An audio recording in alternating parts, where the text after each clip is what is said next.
Estamos en el último tramo de conversación con el ingeniero Ruperto Long, autor entre otros, pero este es el motivo de su presencia hoy, del Ataque Final, editado por Aguilar, que es un sello de Penguin Random House Editores, y que enfoca a partir de estos crímenes de los que venimos hablando en los tramos anteriores, cuando uno se aleja un poquito, digamos, de la realidad uruguaya, uno advierte, o por lo menos tú adviertes en el libro, algo coordinado, ¿no? Es decir, algo ocurre en Chile, ocurre en Estados Unidos, asesinato de chilenos en Washington, lo cual es algo increíble, ¿no? Que un atentado terrorista ocurra en pleno Washington, ¿no? Absolutamente. Y uno ahí tiende a pensar, sin haber leído el libro, por lo menos antes de leerlo, mejor dicho, no sé, la CIA, el espionaje norteamericano que quiere desembarazarse de alguna figura complicada, no sé. Pero algo seguramente hay, que es un hilo conductor. Pero hay hechos también que desmienten esa hipótesis. Por ejemplo, cuando Wilson va a Londres, recibe la custodia de Scotland Yard, que recibe información. Sí, entonces, ¿cómo se atan todos esos episodios tan truculentos? Sí, son más de una pregunta al mismo tiempo. Sin duda que hay vinculación entre los organismos de inteligencia del Cono Sur y un poco más en esto, entre lo que es la DINA en Chile, la CIDE en Argentina y el CID del Uruguay, y reitero, un poco más también con Bolivia, con Brasil, etc. El patrón común desde el punto de vista conceptual, todas estas figuras son figuras que pueden ser claves en una eventual salida. No tiene nada que ver ni con la guerrilla, ni con... No, al revés, son líderes de partidos democráticos que han estado y jugado bajo las reglas de la democracia y que tienen grandes chances de jugar un rol protagónico en una eventual salida. Cuando uno ve el caso de Chile, ¿quiénes son contra las víctimas? Orlando Letelier, que era un socialista muy moderado, que se decía que podía unificar con la democracia cristiana, y ahí muere, por ejemplo, Bernardo Leito, perdón, no muere, pero queda lisiado él y la esposa de un atentado en Roma, ¿no? Fíjese las ramificaciones de esto. Cuando uno ve Brasil, los cuatro líderes que mencionábamos, había de centro izquierda y de centro derecha, era un poco el centro del abanico político, figuras prestigiosas. Cuando va a Uruguay, bueno, Michelini, Gutiérrez Ruiz, Wilson, el triunvirato del Partido Nacional, figuras todas claves a la salida, figuras totalmente de resistencia, sí, pero de resistencia pacífica, por supuesto. Yo había mencionado al coronel Trabal, coronel uruguayo, que había sido enviado como agregado militar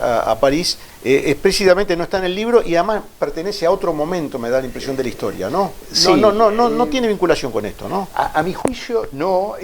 Como bien dices tú, sucede en forma anterior. Yo arranco acá a finales del 75, ahí empiezan a pasar algunas cosas. Es cuando se le retira el pasaporte simultáneamente, en una única resolución, a Wilson, Michelini y Gutiérrez Ruiz se le retira el pasaporte en noviembre del 75. Ya estaban en el ojo de la mira, ya estaban en la mira. Estaban en la mira.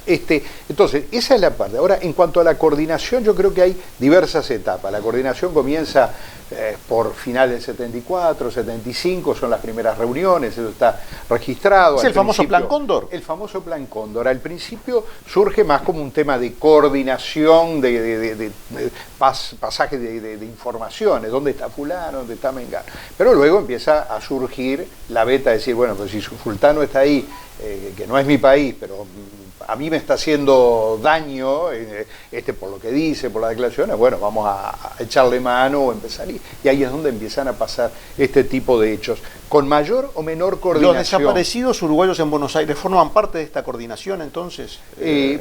Probablemente sí. El famoso primer vuelo, segundo vuelo, sí, la gente el primer vuelo, claramente, porque es todavía el momento de oro, por llamarle de una forma, de la CIDE, de Gordon. El primer vuelo sucede en ese mismo tiempo, digamos, que yo aquí analizo, y es todavía en Orleti, debido al primer vuelo, entre otras cosas, es que tienen que cerrar Orleti, porque muchos de los que quedan vivos acá recuerdan, el caso más notorio, el de Rodríguez Larreta, que se va a Londres y hace una declaración, y ahí a partir de ahí se sabe que existía un centro clandestino de detención y tortura en pleno corazón de Buenos Aires.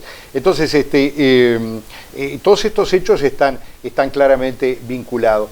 Y luego, ya en el tramo final, ya producido el hecho de Letelier, por ejemplo, que todas operaciones en las cuales sin duda hubo conexiones, ¿no? También hay que darse cuenta que parte de esto era bastante desordenado. Cuando uno ve la secuencia de los hechos y la forma en que se ejecutaban, todo esto que hablamos de Gordon, eso va todo en negro, por llamarle de alguna forma. Eso no está documentado, era una banda que trabajaba, bueno, una cosa terrible, y no era el único caso. Entonces, no todo es tan ordenado como uno cree que van sucediendo las cosas. Y finalmente, el último tramo son las llamadas operaciones Teseo, de las cuales las 4 víctimas, cada país identifica a sus candidatos, ahí sí entrenan la gente, definen un patrón. Ahí está Wilson en Londres. Exacto, Wilson ya está en Londres y los 4 objetivos blancos. Ahí está que fija Uruguay. Son justamente Wilson Ferreira Aldunate, 2 dirigentes de Amnesty International y el principal dirigente del PVP, que en ese momento estaba en Francia. Y esos, digamos, esos objetivos, esos blancos, son señalados por Uruguay, o sea, a Uruguay en aquel momento, a la dictadura, mejor dicho, le convenía o le interesaba neutralizar o eliminar a estas figuras. Sí, así están, así surge por lo menos de los documentos de la propia CIA y del Departamento de Estado que registran esto. Tú nombraste al pasar el tema de la CIA, eso es muy interesante, y del Departamento de Estado, porque sin duda en el nacimiento de las dictaduras hubo cuanto menos tolerancia, sino aceptación, y sino aprobación, y sino sugerencia o impulso de parte de... No hay duda, en el marco de la Guerra Fría también. En el marco de la Guerra Fría, eran circunstancias en las cuales había toda una conexión de los países de América Latina en materia de seguridad y con Estados Unidos. Bueno, en el marco de eso sin duda hubo un aval, un visto bueno. Pero luego se produce un cambio en el año finales del 75, comienzos del 70... La figura de Carter es clave ahí, ¿no? Seguro, final del 76, comienzo del 77, cuando asume Carter, y ahí pega un giro radical. Y entonces ahí la CIA empieza a jugar a la luz de, bueno, en definitiva es una agencia que depende del gobierno, ¿no?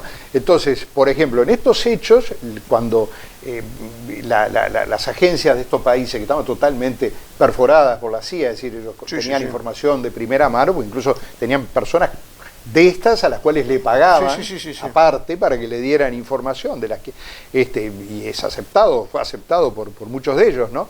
Entonces, la CIA que se entera de esto es la que advierte, por ejemplo, a Scotland Yard, ¿no? Y a Francia también, de estos posibles atentados, ¿no? Entonces, de alguna forma, es la que protege a Brizola para que salga del país. Es insólito, pero es así, es decir, las vueltas de la vida. En estas cosas ahí uno tiene que tener aproximaciones sin anteojeras para darse cuenta cómo van jugando los diversos factores, ¿no? Yo creo que está hecha la invitación para que quienes se han interesado se acerquen al ataque final de Ruperto Olón. Es un periodo apasionante, nos tocó vivirlo de alguna manera, yo del periodismo, tú de la actividad política incipiente en aquel momento, hechos que nos marcaron, digamos, uno que quedó allí atrapado. Uno mira para atrás y parece que hubiera ocurrido ayer, y hay figuras que realmente han quedado en un pedestal, como el caso de Wilson, por ejemplo, ¿no? que da la impresión de que en la academia y en general en los medios y en el ambiente cultural uruguayo no se ha mirado con la misma óptica estos hechos, ¿no? Y ese es un debe que yo creo que este libro empieza a saldar, no es el único, pero hay una mirada que está demasiado sesgada sobre aquellos hechos.